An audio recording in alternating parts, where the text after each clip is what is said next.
Tuntutan dibacakan oleh jaksa penuntut umum, tapi penentu akhir nanti adalah vonis dari hakim. Apa yang Anda dan juga saudara lain harapkan dari vonis nanti hakim? Semoga mendapat keringanan sih, keringanan hukuman. Pak biasanya bilang apa ke Ibu? Kalau mungkin sekarang ada Ibu juga di sini. Nggak usah mikirin anak-anak gitu ya. Kita bisa, kita akan selalu tunggu mama pulang. Itu aja. Baik. Anda mengenal Teddy Minahasa? Iya, mengenal. Seberapa sering Anda bertemu dengan Teddy? 2 kali bertemu. Pertama kali bertemu itu sewaktu saya masih SMP. Gitu. Yang kedua itu di tahun 2020. Teddy Minahasa merupakan anggota Polri dengan jabatan Kapolda Sumatera Barat, di mana sebagai seorang penegak hukum terlebih dengan tingkat jabatan Kapolda seharusnya terdakwa menjadi garda depan dalam memberantas peredaran narkoba. Ibu pernah bercerita soal seperti apa hubungannya Teddy dengan Ibu? Saya nggak tahu, saya pernah diceritakan. Jadi nggak tahu juga apa yang terjadi antara Teddy dan juga Ibu Anda? Tidak. Oke, ketika di persidangan kemudian Linda, ibu Anda ini mengungkap banyak hal yang mengejutkan publik. Itu mengejutkan Anda juga? Iya, betul. Apa yang terpikir dari Anda ketika mendengar yang muncul dari Ibu? Kaget pasti, karena biasanya mama itu selalu cerita apapun saya gitu ya. Tapi ini dia nggak pernah cerita gitu. Biasanya Ibu cerita soal apa saja ke Anda? Dia kerjanya seperti apa gitu ya, ngapain gitu. Seperti itu sih. Tapi soal hubungan dengan Pak Teddy itu dia nggak cerita sama sekali. Sepengetahuan Anda, Ibu itu apa sih bekerjanya? Setahu saya dia tuh sebagai informan ya, untuk yang polisi seperti itu. Sempat menyebut ya Ibu, misalnya Ibu juga bekerja untuk Pak Teddy begitu? Nggak menyebutkan. Saya mendapatkan informasi juga bahwa Anda ketika mau jadi saksi di persidangan tapi kemudian membatalkan itu, tidak jadi karena ada ketakutan. Ada intervensi yang Anda dapatkan?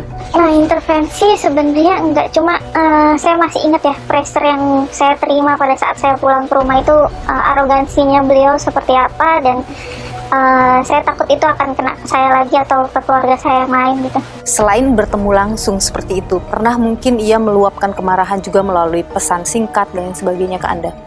Pesan singkat ada gitu ya, cuma lebih ke telepon waktu itu, marah-marah juga. Sebelum pertemuan itu atau setelah? Setelah pertemuan itu. Apa yang disampaikan?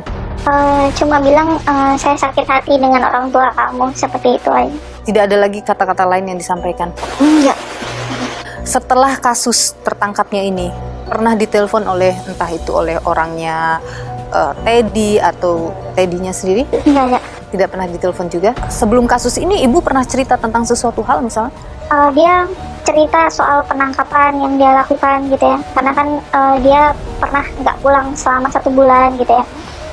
Karena kan selalu kan dia pasti, namanya orang tua kan ngecek ke anaknya.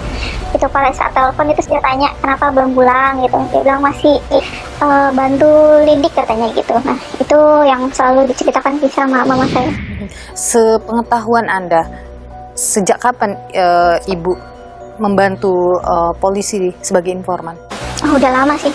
Seingat Anda? Saya nggak tahu pasti tahunnya, tapi beberapa tuh yang 2018, 2019 itu saya masih ingat. Ada penangkapan-penangkapan yang diceritakan oleh Ibu, itu bagian dari pekerjaan dia. Oke, tadi cerita soal yang 1 bulan menghilang, itu yang tahun berapa itu? Kalau nggak salah 2019 ya kalau nggak salah. Itu Batam.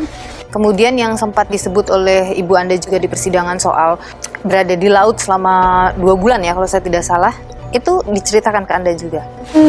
Diceritakan secara spesifik tidak, cuma setelah pas pulang saya tanya kenapa 2 bulan nggak pulang gitu ya.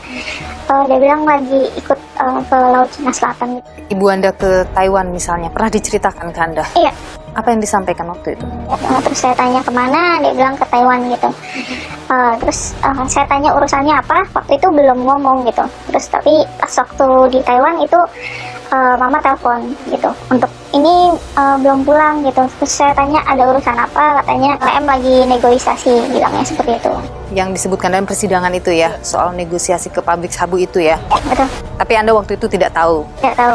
Apa tujuannya? Iya, tapi pas diceritakan setelah pulang itu, Bapak Teddy gitu negosiasi di sana gitu, minta disisihkan gitu, dan minta 100 juta itu 100 miliar. 100 miliar. Ya, itu saya bilang, selalu bilang jangan seperti itu. Terus dia bilang, mama juga bilang ya dia nggak mau, tapi si Pak Teddy-nya minta seperti itu gitu. Ibu biasa menyebut Teddy Minahasa ini dengan sebutan apa?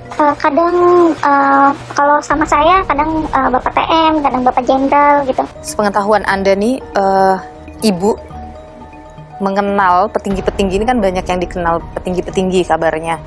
Itu dari mana sih? Oh, saya nggak tahu. Oh, nggak tahu soal itu. Selain Teddy Minahasa, ada juga misalnya petinggi lain yang sempat diceritakan Enggak.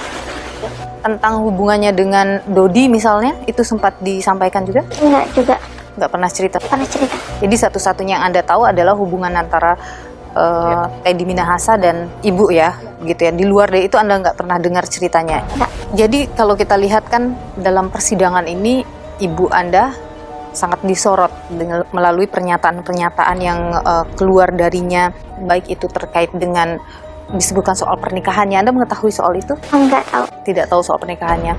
Kemudian soal perjalanan ke Taiwan, soal Laut Cina Selatan itu, dan pernyataan-pernyataan itu kemudian dibantah oleh pengacara dari Teddy Minahasa, bahkan oleh Teddy Minahasa sendiri. Anda berkeyakinan Ibu Anda jujur? Jujur. Apa yang membuat Anda yakin? Mama itu sosok yang selalu cerita apa adanya sama anak-anaknya gitu. Dia selalu bilang ke kita anak-anaknya apapun yang terjadi itu jujur yang utama.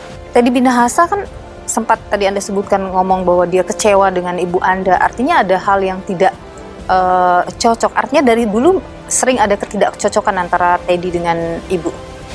Kalau sering atau enggak saya nggak tahu ya. Tapi namanya orang kan kalau itu cekcok itu biasa.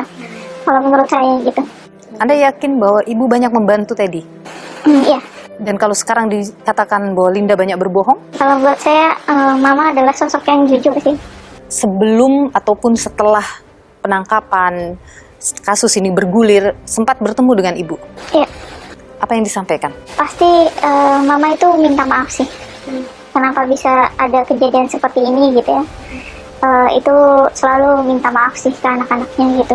Ada hal lain yang disampaikan, misalnya dia merasa tertekan atau dia ditekan atau dia diintervensi? Itu nggak ada sih. Cuma mungkin karena dia stres berat aja di situ. Dan hanya permintaan maaf yang keluar. Iya. Anda berkeyakinan bahwa kejujuran yang disampaikan oleh Ibu Anda ini akan bisa membantu Ibu? Saya harap iya. Anda 3 bersaudara. Tentu setelah Ibu dalam kasus ini bertiga ngobrol dong. Iya. Apa yang kemudian jadi pembahasan? Apa yang harus kita lakukan pasti gitu. Kita anak-anaknya tetap dukung Mama apapun yang terjadi gitu. Karena kita tahu Mama itu sudah jujur di dalam persidangannya. Mama itu punya impian bahwa dia tidak mau menyusahkan anak-anaknya di hari tua gitu. Jadi kalian akan tetap mensupport apapun yang terjadi.